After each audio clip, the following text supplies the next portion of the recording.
Hi, my name is Elise, and you're listening to Chatterbox Island English Podcast.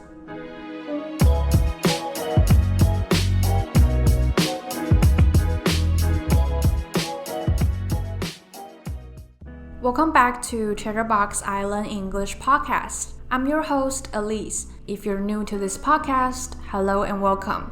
This is an all-English podcast, but we don't talk about grammar rules or vocabulary like other English learning podcasts. Instead, we just talk about some easy and everyday topics. And I usually put all the keywords of each episode in the description, so feel free to check them out if you want to.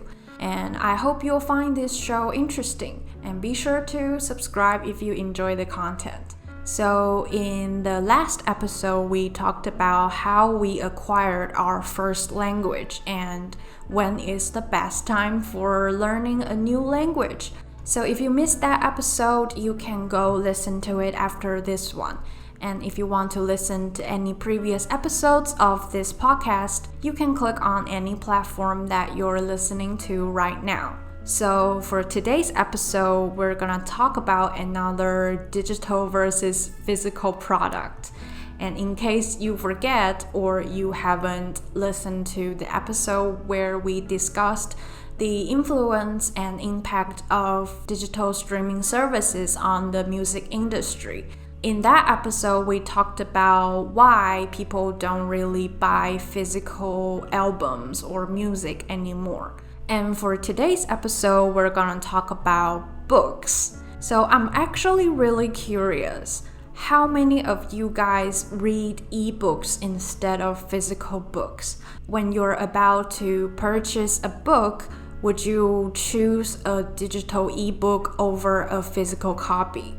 I think it really differs from person to person. I am one of those people who never considers ebooks, but I imagine if you are someone who has invested in ebooks, such as buying an ebook reader like Kindle, you would probably purchase an ebook over a physical copy. But the weird thing is, with digital media taking over almost all types of media industry, such as music, news, or even movies, books are probably the only industry that still heavily relies on physical copies.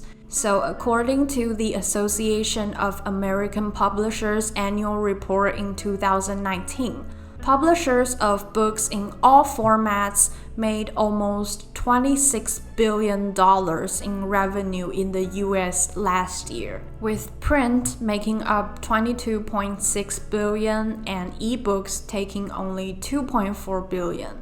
So that means a lot of people still buy and read physical books rather than ebooks. But ebook readers, like the device you use to read an ebook, are not even a new thing.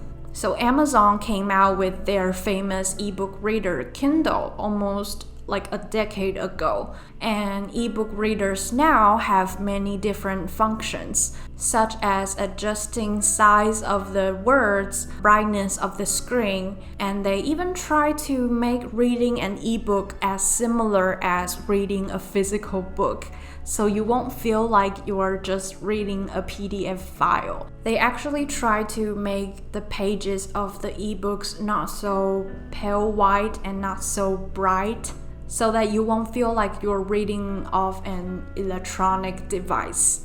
As someone who is a physical book lover, I try to find the reasons why ebooks are better than physical books.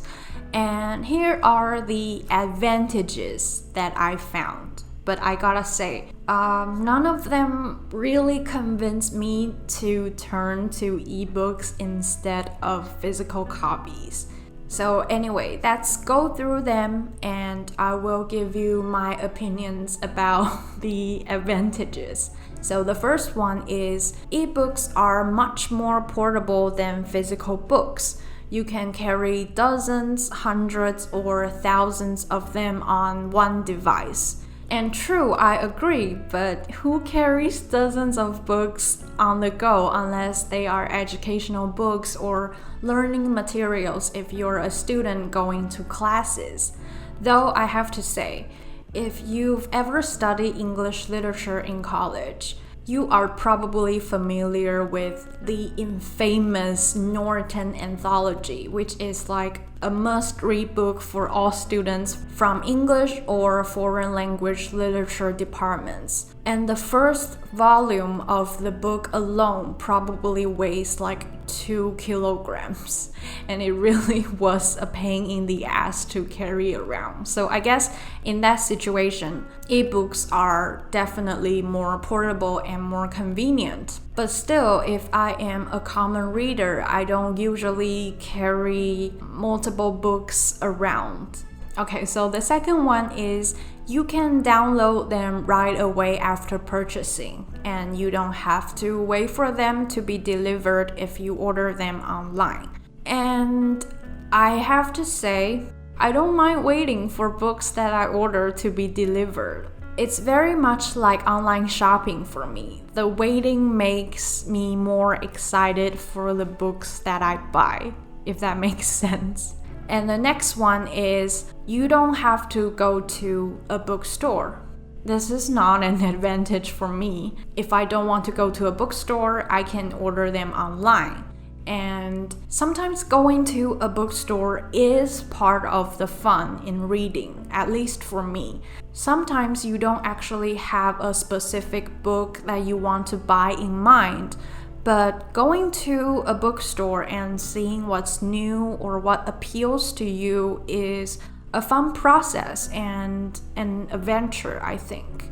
The fourth one for the advantage of ebooks is that they are never out of stock because they are digital files. And I know it might sound shallow or vain, but having a well-printed physical book in hand is part of the reading experience for me. I guess it's my main problem with ebooks, especially if you're reading an English novel or a foreign book. There is usually a paperback version, which is the ones you see in the bookstores, and they are usually very lightweight. And there is a hardback version, which has a hard cover and feels sturdy and sometimes even luxurious. And you just can't get that same experience with ebooks because you are just reading it on an electronic device. So the fifth one is you can get many ebooks for free on many online platforms. Again, I agree. But usually I would only get academic or educational ebooks, but then I usually print them out so I can study them physically. The sixth one is ebooks are often cheaper than physical books, and they usually come with useful features such as looking up words in the dictionary as you read or having digital bookmarks. Okay, so the instant dictionary feature is probably the only thing about ebooks that I can't argue with, especially if you are trying to read books in a foreign language. Having this feature is definitely more convenient than looking up each word by yourself.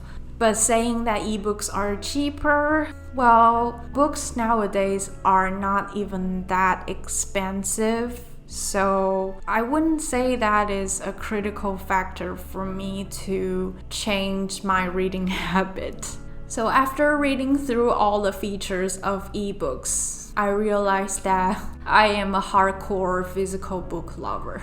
I guess I'm just really stubborn. And I think it really comes down to personal preference and whether the features that ebooks offer are appealing or more important to you than physical books. So what about you? Do you read ebooks or physical books? If you had to choose one, which one would you prefer? And I know that now audiobooks have become more and more popular, and I personally haven't tried any audiobooks yet, but let me know if any of you have tried audiobooks, and what's your opinion on it? Which one would you prefer? Audiobooks, ebooks, or just old-fashioned physical copy? Let me know your thoughts down in the YouTube comment section or Apple Podcasts review section or even our Facebook fan page. And that's all for today's Chatterbox Island English podcast.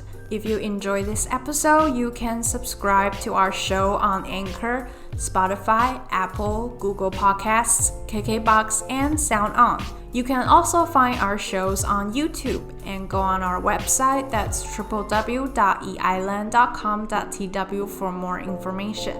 I'm your host, Elise, and I will talk to you soon in the next episode. Bye!